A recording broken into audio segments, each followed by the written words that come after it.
Hey, welcome back everyone. And today we are talking about the FRM Part 2 study plan for November 25. Now, what I've done here is that I have created a 4-month study planner for the November 25. That is starting today, which is 28th of June 2025.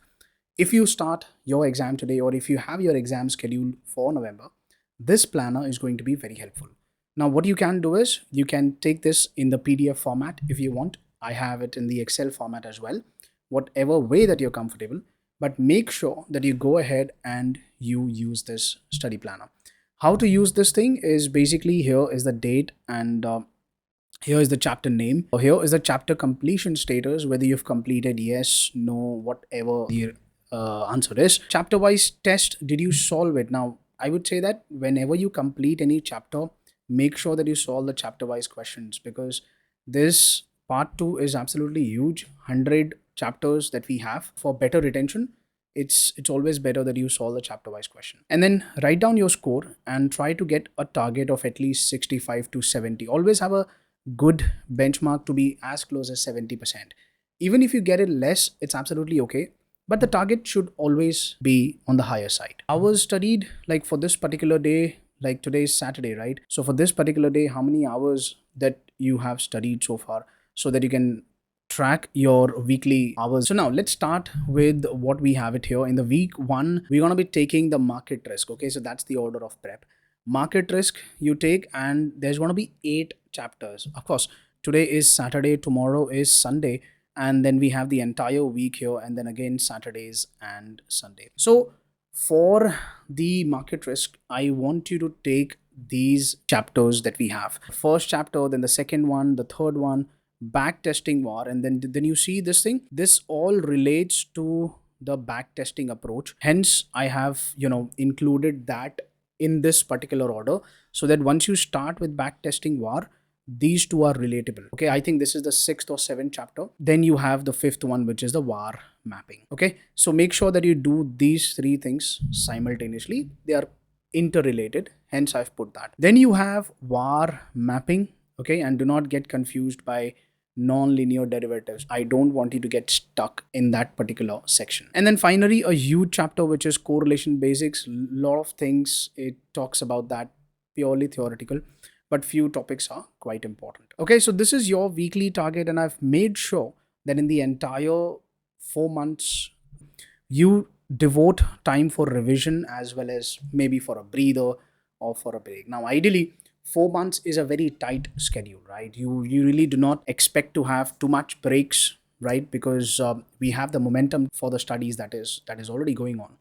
So, but I've made sure that at least you take one day, like for example, you may not get time from your work or anything like that.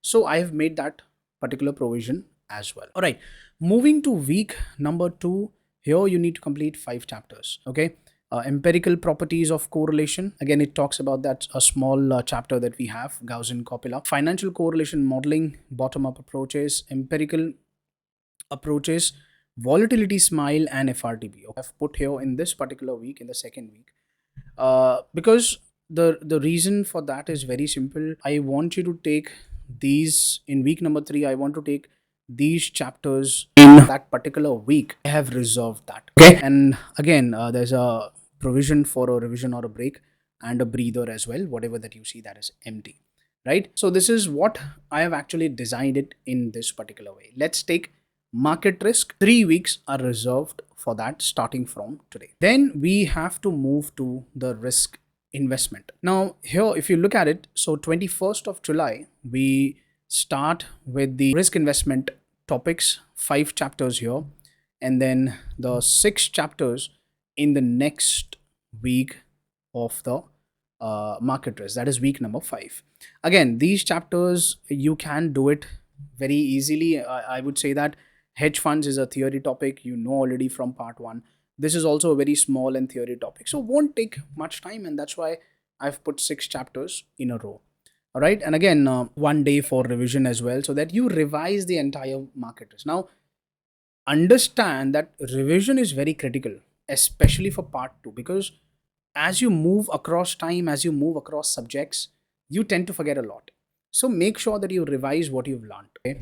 That is going to be really, really helpful. And here I've just put a red mark here because I feel that this is the last date to register as an early bird for the November 25. So if you're still not sure whether you want to go for November 25 or maybe next year, that's the last date, and that's why I've put that particular thing. Okay, so that's the schedule. 2 weeks has been reserved for risk investment. Now let's talk about credit risk. Okay, so see, the reason, if you look at it, why I have put in some breaks in market risk is because market risk and credit risk, these are the two books that would consume most of your time, right? They are very important for the exam, around 40%. And I want you to pay special attention because these are scoring, right? Not much subjective areas that we have in these two books. So that is why go slow and steady for market risk, for risk investment, and credit risk. Okay, that's the overall thought process. That's why I've included the breaks here.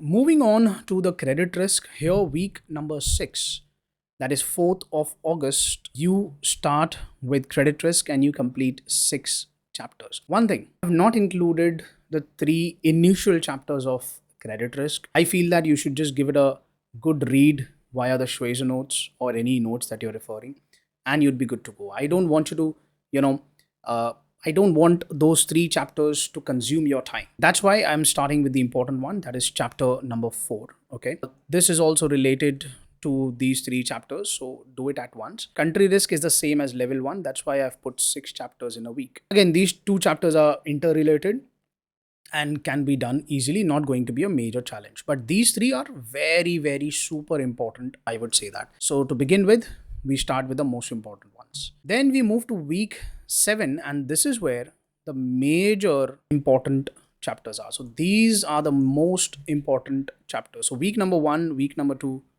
go slow and steady, take breaks, take revision. It's going to be practically heavy, but I think that's going to be worth it, right? So the moment you take these things, that's going to be in a relaxing position for credit risk. And then week number 3 for credit risk, 6 chapters again, and it talks about the derivatives, pretty much counterparty risk, netting, margin collateral, future value, CVA. Everything starts to relate, interrelated chapters basically. And then moving on, you have just 2 things left, which is the evolution of stress testing, introduction to securitization. And then you have plenty of days just to revise credit risk, maybe to practice more questions, do book-wise questions of credit risk, whatever that it takes, but go slow and steady. That's why I've reserved most of the time. If you look at it, by 31st of August, that means July and August, 2 months, we are just spending on 3 books: market, risk investment, and credit risk. We go slow and steady. Then we move to the operational risk, and here do not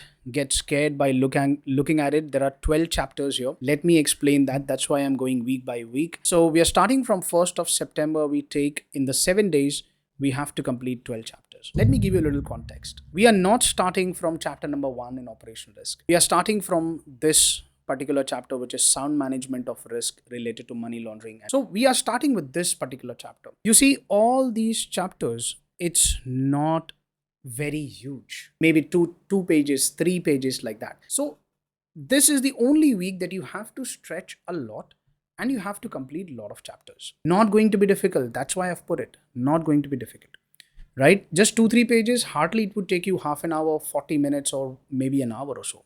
Not more than that. So over here, if you look at it, the most important is the stress testing, the RAROC. This is important. This is important. And a little bit here as well. This, I would say that it would consume most of your time in terms of length of the curriculum.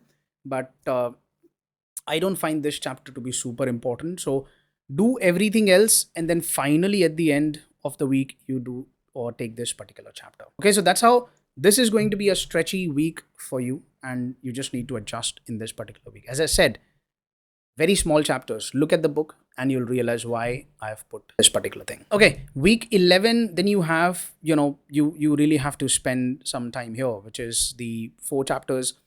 Talks about the Basel only. So make sure that you dedicate the entire week for Basel, and then revise, maybe more practice, or take a break as well, whatever that you feel comfortable. And then finally, in the last week, so 3 weeks are reserved for operational risk, and the last week you go through the first chapters that we have. Again, I've already created a video as to how to take the operation risk on my YouTube channel. Look at that. But again, I've put this thing, which is most theory, and that is why I've put that towards the end of the operational risk, right? And yeah, do it. Just read the Schweizer. Do not get hung up too lengthy. Understand? All right, then moving on to the liquidity risk. All right, moving on to the liquidity risk here. Now, 7 chapters. Yes, you have to do it here. I have mentioned that chapter number 2, which is liquidity and leverage. Do not get stuck here. Do not think that, don't consume your time here. That's what the point is. Do this one, and these are also decently important, I would say that. Okay, but yeah, this is going to be a stretchy week for sure.